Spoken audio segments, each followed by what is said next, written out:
JNU at JNU.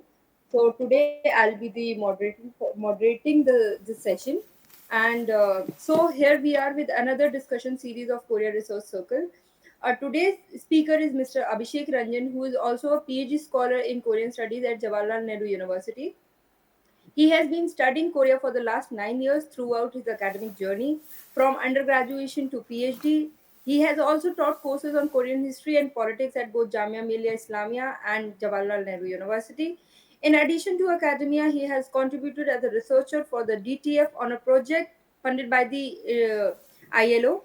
Furthermore, his expertise has been recognized in advisory roles, serving as a consultant for RLA and StatNews Global. So, our today's topic of discussion is on insights from the 2024 South Korea general election. Before we proceed, I will mention some of the few housekeeping rules. You can raise your hand for the Q&A session, or you can also post questions in the chat box.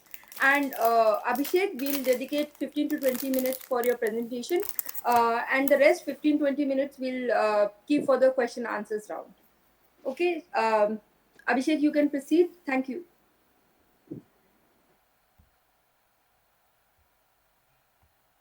Am I audible? Yes, you are audible. And is my slide visible? Yes, it's visible. Okay.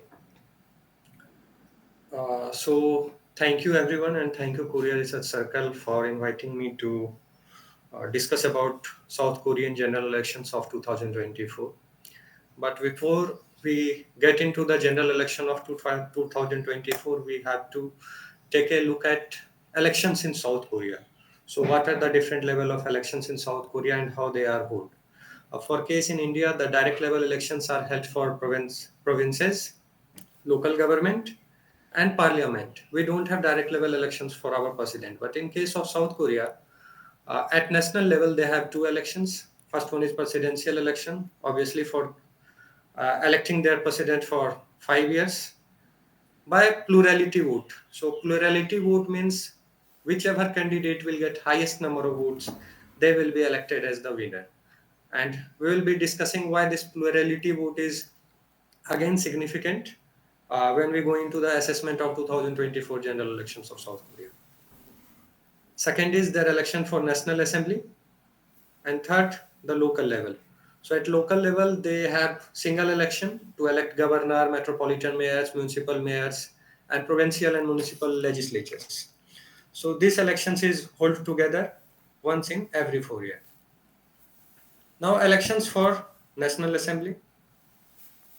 So it is a semi-mixed member proportional system, a semi-mixed member proportional representation system allocating 47 seats based on party and 253 through direct district level voting. The voting process there include that every candidate uh, during the elections, voters are given two ballots, one to vote for a district candidate and another for a political party. This dual ballot system allows voters to express their preferences for an individual representative as well as for party's overall policy platform. Abhishek, sorry to intervene, but I think the PPT is not moving. Your presentation. Isn't it on election for National Assembly? No, it's only the first slide. We can see only the first slide. Now, Yeah, now we can see. Thank you. okay, so I think we will have to go in this mode. This was my first slide. Just 1 minute. Yeah. Okay. So we were discussing the voting process. During the elections, voters are given two ballots, one to vote for district candidate and another for a political party. This dual ballot system allows voters to express their preferences for an individual representative as well as for a party member. Now, an interesting aspect of this system is to use of satellite parties. Major party create these adjunct entities to circumvent the limitation imposed by the proportional representation system. Satellite parties do not contest the direct level seats. Instead, they participate in party list election to gain additional seats in the National Assembly. Now, like there is a time constraint, so if we get more time, or maybe in question answer session, we can discuss more about satellite parties and semi-mixed proportional system. But for instance, moving ahead with 2024 general election. Now, in prelude to election, there are few things that we have to discuss. We have to discuss political parties and leaders, coalition, notable incidents that impacted election, issues of election, and redistricting. In India, we call it delimitation commission. So delimitation, we redefine the constituencies. In South Korea, it is redistricting.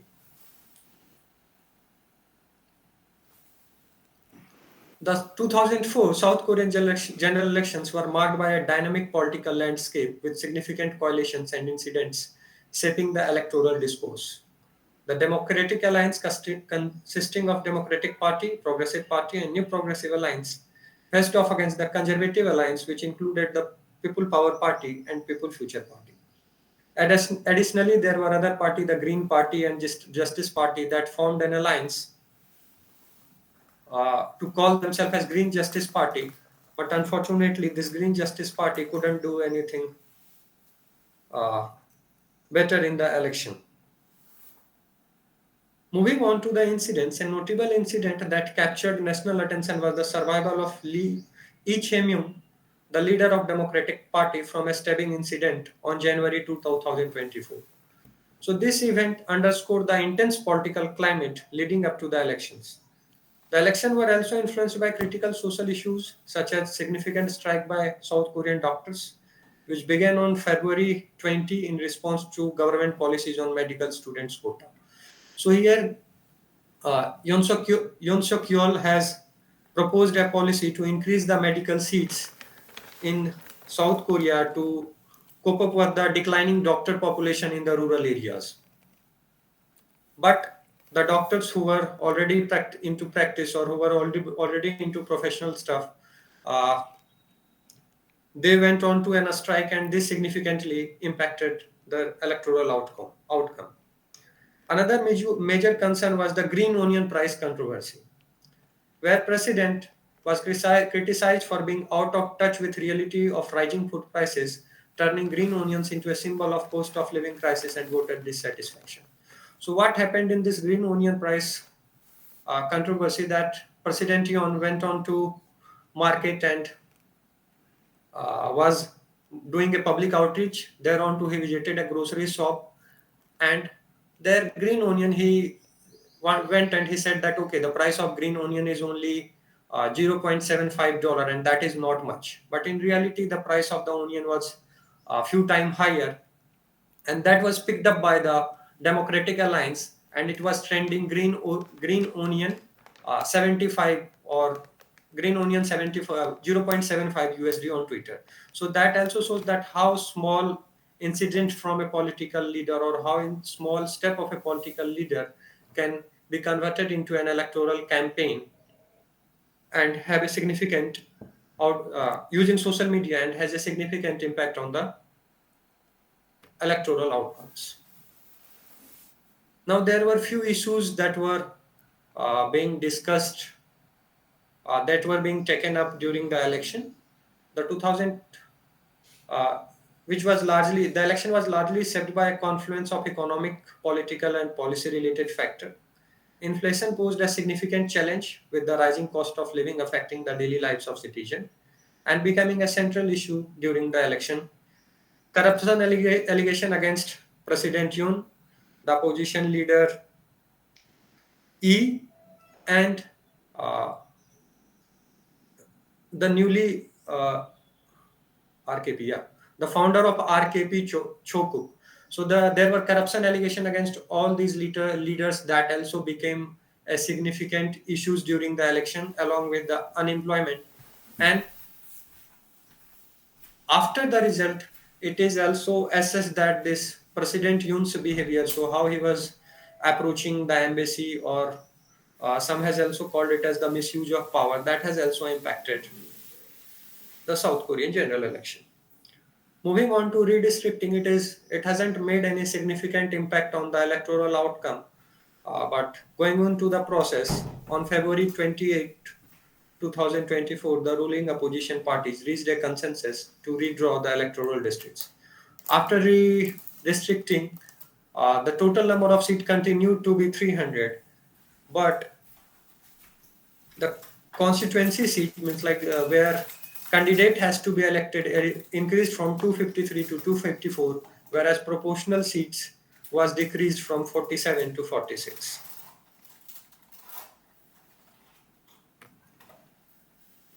The election. So, what actually happened in the election? The South Korean elections of 2024 were marked by a notable voter engagement, with early voting taking from April 5 to April 7. The overall voter turnout reached 67%, a figure that stands as the highest since 1992 for legislative election in the country. This high turnout was mirrored in the early voting phase, where 31% of the electorate cast their ballots, indicating a robust participation from onset. Additionally, the election saw the highest number of invalid votes for proportional representation seat since the system's introduction in 2004. Invalid votes constituting 4.4% of the total. This unprecedented number of invalid votes suggests a complexity in voting process or a potential disconnect between the electorate and the available choices, reflecting a unique aspect of this particular electoral cycle. The combination of high turnout and significant number of invalid vote underscores the distinctive nature of 2024 South Korean legislative general election.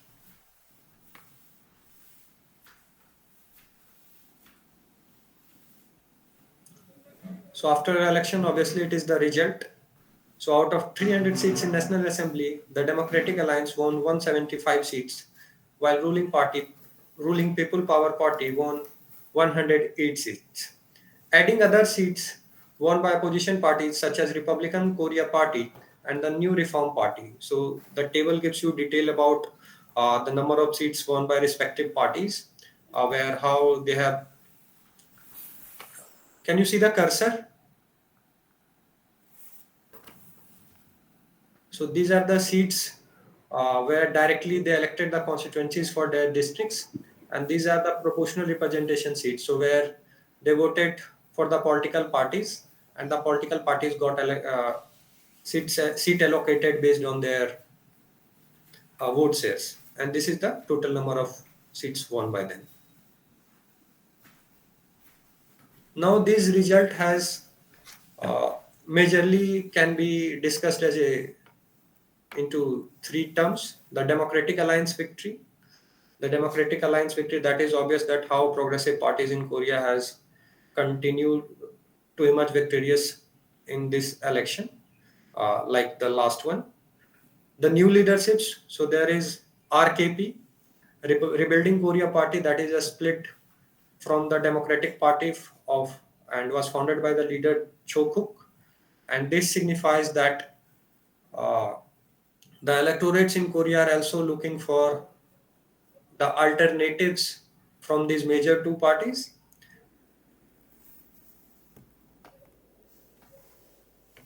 We'll come into these graphs and slides afterwards. So here is the assessment. So what we can assess from the South Korean general election of 2024. The 2024 South Korean general election was a pivotal event that highlighted the public's disconnect with the government's handling of pressing socio-economic issues. The electorate's frustration was palpable as they perceived the government's effort to address inequality, unaffordable housing prices, inflation, and youth unemployment as inadequate. Now, these points, the inflation, inequality, youth unemployment, has also been reflected, means like legitimized by the survey conducted by Gallup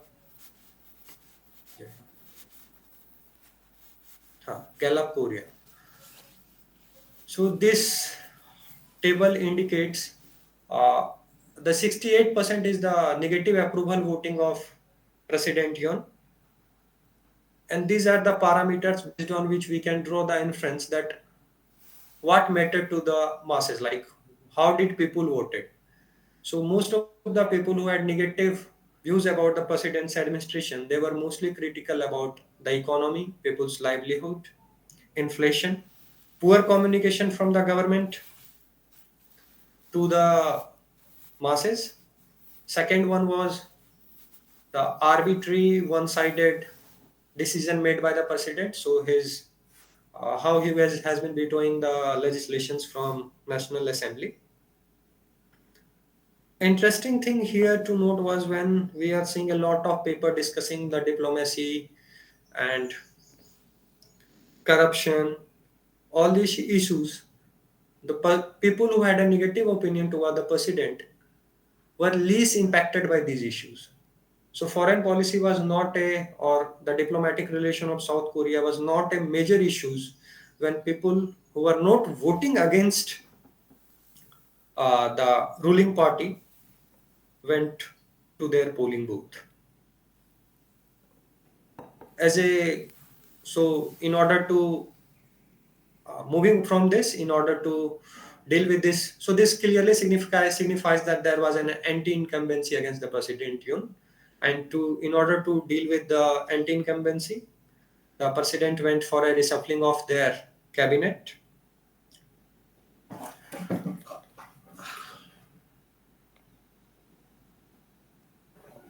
Now, in this scenario, we also saw that how Han, who was the leader of ruling coalition, experienced a drop in their conservative approval rating. So conservative approval ratings means when he will go for the primary, like he has shows intention to contest for the presidential post in 2027.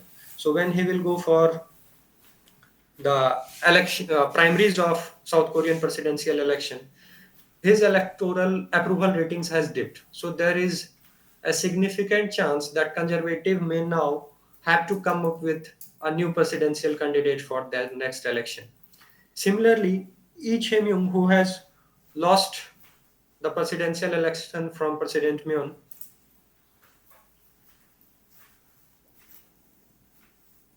who has lost the presidential election from the President Moon, had seen a significant increase in his progressive approval rating, which means that he will be contesting for the third time for the second time as the president of South Korea. Now, the electoral result will also have an impact on the political relations of these political parties. So now we can also witness strong rift between the president and the National Assembly. The past precedent suggests that Democratic Party and the Yoon government will not engage in meaningful cooperation. It is only 29% of the bill that president had proposed to National Assembly was approved, and this trend seems to be continuing for next 3 years, making Yoon as a lame duck for the next 3 years. And this lame duck terms come from the campaign of uh, Democratic Party, where they have already said that they will make the President Yoon first a lame duck, and then in 2027 election a dead duck. Moving forward, we can expect the DP-controlled National Assembly will pass a special probe bill targeting Yoon's wife. However, Yoon will likely exercise his presidential veto again. So there was an interesting corruption case where President Yoon's wife was carrying a dollar 2200 designer bag, and the Democratic Party has often campaigned against it and alleged the corruption scandal in it. Whereas President and they have even pushed for probe targeting President Yoon's wife. However, Yoon has always vetoed it. So this can be seen that how personal targeting of political leader or corruption scams will come up more frequently. We may also experience that.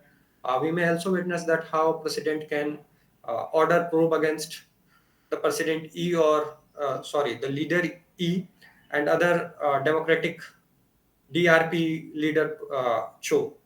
So both have been engaged in corruption and scandals.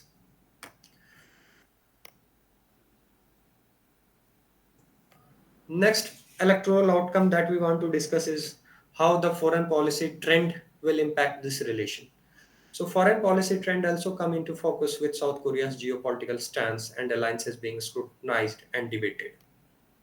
President Yoon's foreign policy orientation is not likely to change much, given that the executive retains the power to set the agenda on the most of these matters in presidential system.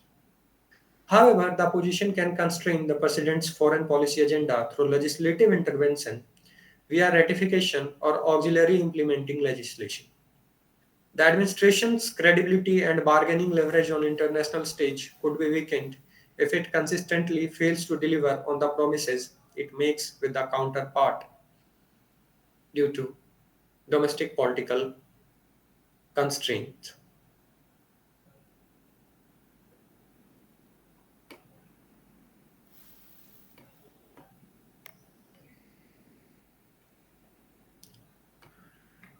What matters to the masses we already discussed in the first point, where we saw how different issues impacted the electoral outcome.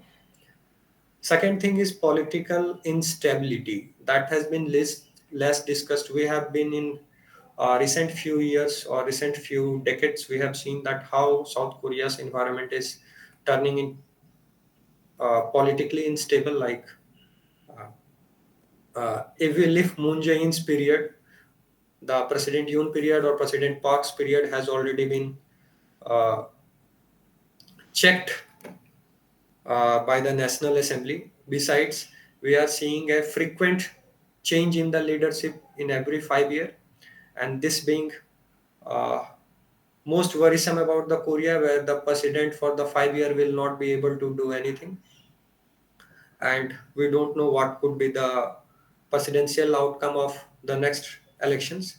But going by the trend, we can say that this instability is likely to continue, and that may have several severe implications for South Korea's future prospect and South Korea's policy implementations. And we may see many more policy deadlocks where neither assembly nor president would be able to do something what they have promised. So we may experience veto from the assembly on president's move and veto from the president on assembly's move. Now, continued regionalism.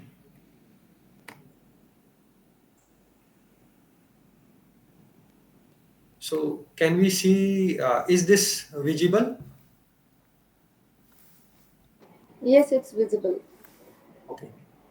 So this is the reason that has been, this is the result of 2024 general election, and this is the result of 2020 general election. So this is the region, Yongnam.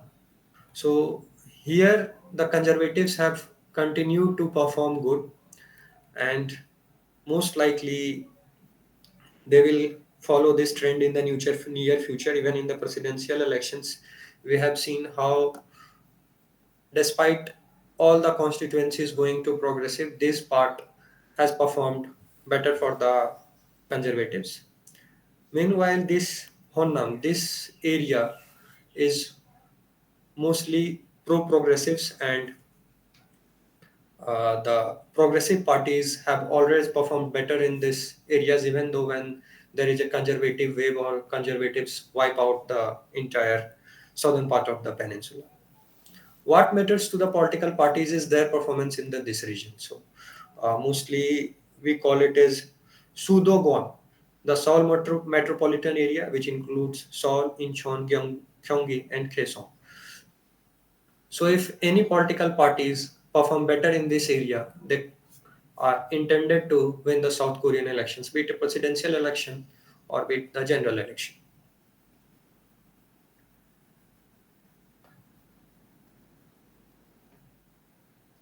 Now, this is a graph taken from 38north.org, which they have already made using the data provided by Gallup Korea. So here the gender thing is interesting to note. While during the presidential election, the gender has become one of the significant issue in electoral decision making, where male were tilting more towards the uh, conservatives and female were tilting more towards the progressive. This thing has not been reflected in this 2024 general elections. Here, both male and female, irrespective of their gender identity, has voted for progressive, mostly voted for progressives. And the most important reason behind this is again that the issues that struck much during the election were not gender or identity, but it was uh, inflation and unemployment, and the social issues of the South Korea, social issues dealt by President Yoon. So how he has failed to deliver on the social issues. Other than this, the age pattern has continued to be the same, where like elderly has voted for the conservative, mid-age people have voted for the progressive, while the people from 18 to 30-year age group is almost divided between the progressives and the conservatives.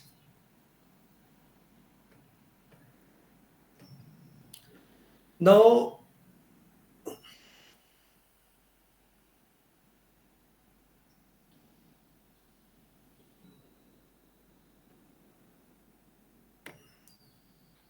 now the way ahead for how this political deadlock or how the outcome of the impact of the result can be mitigated. So, whoever or how it may impact the South Korean political discourse. So, in my opinion, whomever may be in charge, President Hyun will have to figure out a way to work with the opposition if he wishes to pass more of his policy agenda. So, if he wishes to implement certain policy, he needs approval from the National Assembly, and then he will have to give up on his constant vetoing of every bill passed by National Assembly. And if this doesn't happen, there is a danger that he will not be able to achieve much in the next 3 years. Some observers argue that he may double down and push forward with his agenda, unilaterally using vetoes and presidential orders. In this case, Yoon is likely to meet a strong resistance from the opposition, and Korean inter-branch relations are likely to become more contentious. Now, there has been a claim from many of the research scholars or academicians that this is the semi-final for 2027 presidential election. But this data again collected from the Election Commission of South Korea indicates that the emergence of Rebuilding Korea Party can make the South Korean presidential election for the first time a contestation between three leaders. A contestation between the three leaders. In this, they will have to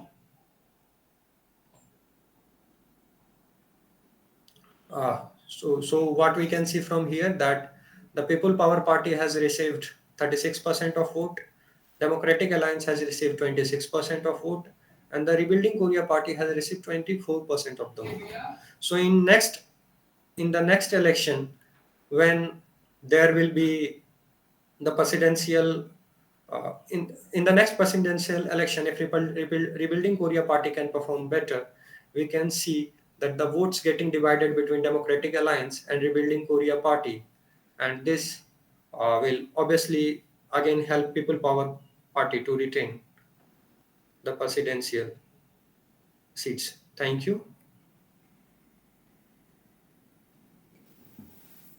This is it from my side. Open for the question and answer, and I hope I didn't take much of the time. Thank Can you, I Abhishek, stop for recording? the yes, yes. Thank you, Abhishek, for the very insightful and enriching session. Um, May I, just one moment. sure, sure.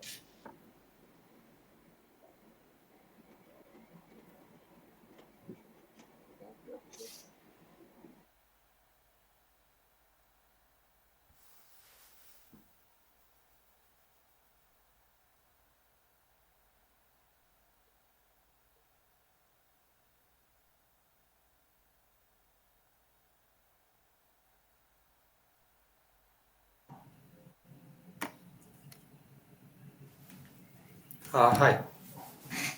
Once again, thank you, Abhishek, for the wonderful session. I think since the election in India is also being held around, so I feel this has been a perfect time to understand how countries like Korea conduct their elections.